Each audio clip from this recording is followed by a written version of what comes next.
gardeners, it's week 3 of Garden Club, and today we're going to be potting on our tomato seedlings.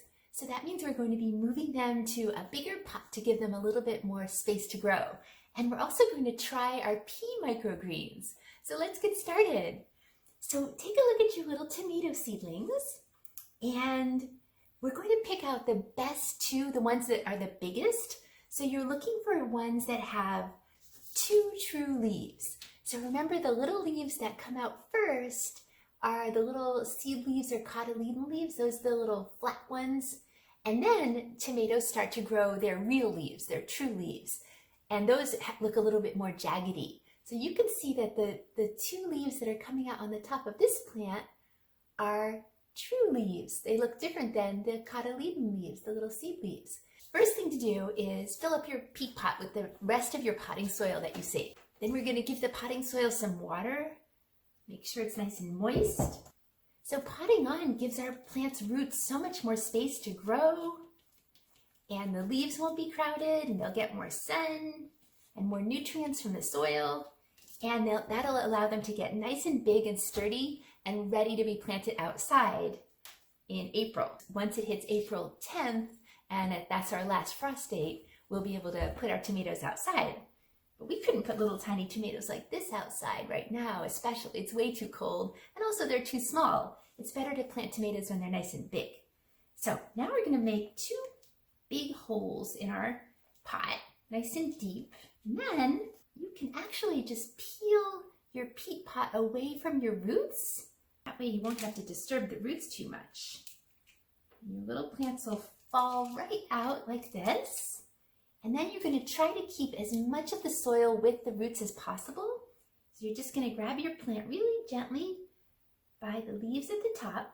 Don't pinch the stem, and you're going to pull the plant apart and get the root with as much of the soil as you can. Put this one down, and then you're going to stick it into your hole.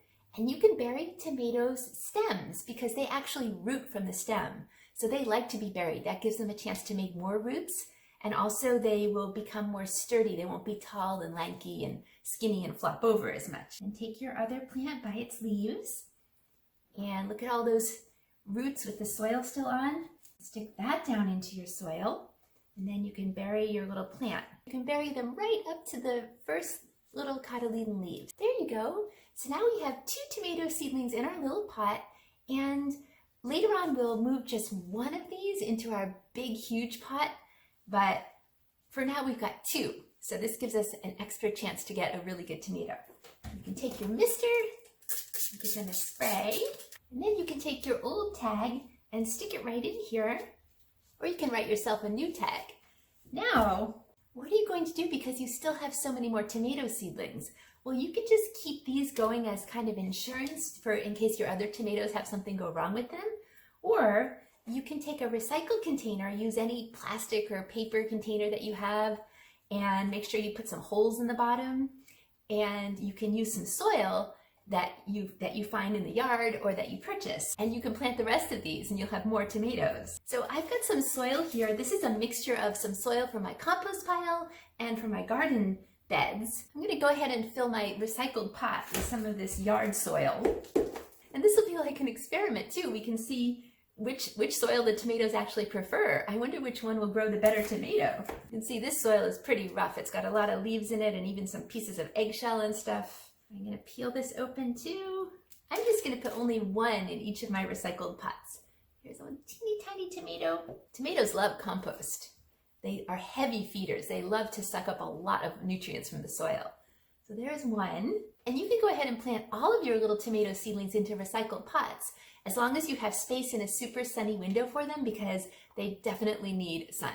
So I'm putting my tomato onto a container to catch the extra water. So we're gonna keep our seedlings nice and moist. You can water them with the mister or with a little cup of water. And it's actually good to let them dry out just a little bit between watering so that the roots are definitely getting air from the soil. So you can just stick your finger in, maybe about 1 inch down, and if it feels really moist in there, then don't water it that day. You won't need to water them every single day. And you can put a little water in the bottom too to let the container soak up some moisture so the container gets nice and moist too.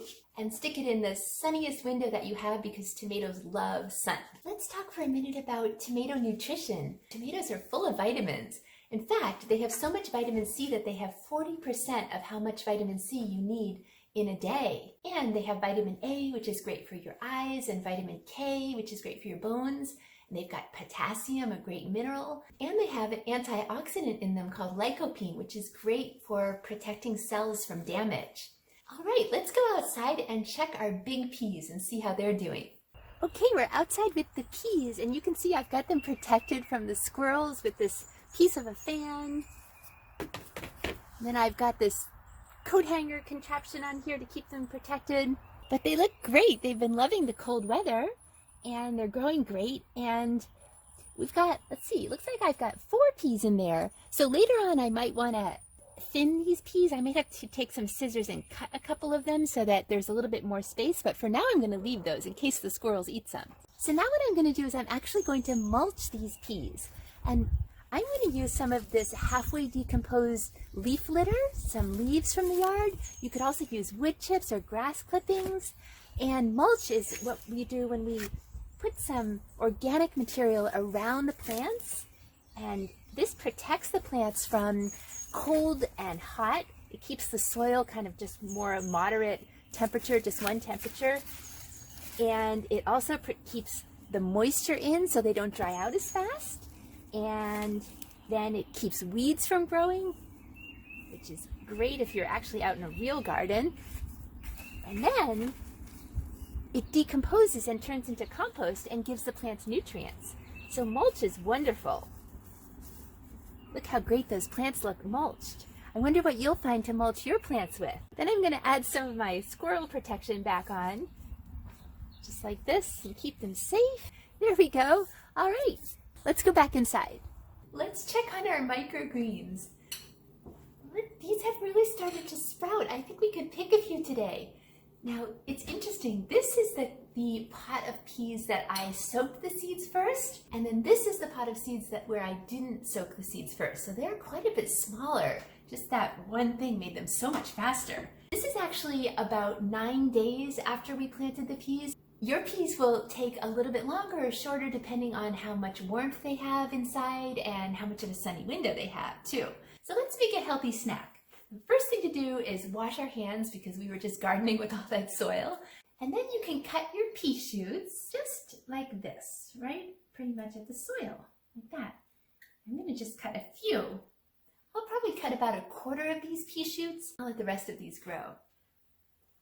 So now we have to wash our pea shoots because they did come out of the soil. They're going to be dirty. So what kind of snack should we make?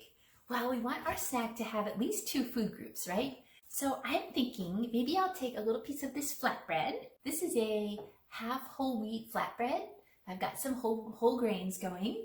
I'm going to take some of this hummus, and hummus is protein made out of chickpeas. And then I'll just put my little pea shoots right on top. You should also just taste a pea shoot by itself and see how it tastes. Wow, what does it taste like? They're amazing, right? They taste just exactly like peas. What other kind of snacks could we make? You could take a little piece of bread or a cracker or a rice cake and maybe put some cream cheese on top and then some pea shoots. Or you could take a hard-boiled egg and put pea shoots on top, or maybe some avocado toast with pea shoots on top. And then pea shoots are great on top of a salad and on top of an Asian stir fry. You don't have to even cook them, just put them on raw. There's so many delicious things to do with tasty pea shoots. Look at this nice snack. I wonder what you'll do with your pea shoots. And you can keep picking them over the next few days. They don't really grow back that much.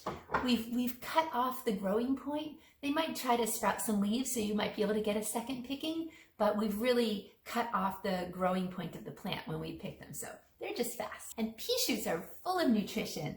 Little pea shoots have so much more nutrition per spoonful than regular peas. They're packed with vitamins and minerals and antioxidants and fiber. So super healthy food for you. You could put them in a smoothie too. That would be a great idea. They would be so sweet. So that's it. So we'll see you in about 4 weeks. We're going to wait for our tomatoes to grow and for the frost-free date of April 10th to come. For next time, we're going to be using our big 5-gallon fabric pot. And for that, you'll need to get some soil. So you can go purchase a bag of soil, or you can use some compost you might have, or you can dig some soil up from the yard. And also, before we actually plant the tomatoes outside, we're going to be doing some hardening off. And hardening off is when we take the plant from inside to outside for part of the day and maybe bring it back in at night. And that's to let the little baby tomato get used to the strong sun and the strong wind and the colder air or hotter air. And it will slowly build up some strength so it can handle actually living outside. And you can do that for about a week. Move the plant outside and back inside at night for, 5 or 6 days and let it get nice and strong. So in the meantime, have a great couple of weeks and we'll see you soon. Great job, everybody. Bye-bye.